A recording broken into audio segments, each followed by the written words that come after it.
सरिनी काम धसिला पत्थर पैकिंग बैतरणी रे पड़िला 75 लाख। भोजी बेले बैगण रुआ न्याय रे चली Baitarani Chandwali canal sub division ठिका काम। लघुचाप और मौसमी प्रभाव बलवत्तर थिबा बेले निधुम वर्षा दिन रे चली नदी सुरक्षा पथ बाड़र पैकिंग कार्य। काम सरिवार हेउनी 10 दिन तेणे धसीगला बैतरणी नदीर कुल्ही ग्राम निकट पत्थर काम फल पानी रे पड़िला 75 लाख टंका। हाँ दर्शक बंधु, भद्रक जिला चांदवाली जल संपद विभाग अधीन रे थिबा एई नदी बंध 10 दिन पूर्वे कार्यकारी होइथिला।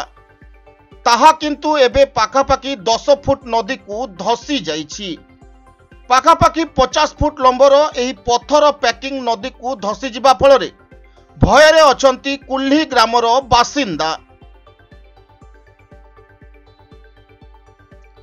निम्नमानर काम जोगु एमिति होइतबा ग्रामवासी माने अभियोग करिसंती।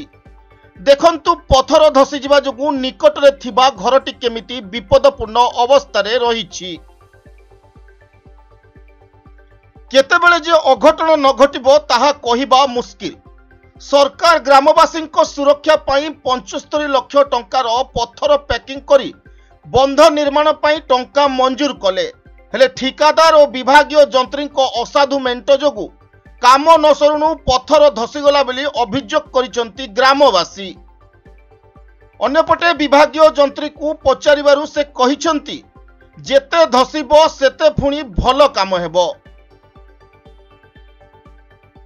वर्तमान देखिबाकू बाकी रहिला आगकू केउ परिस्थिति सृष्टि हेउछि। Bureau report, Narad news Odia.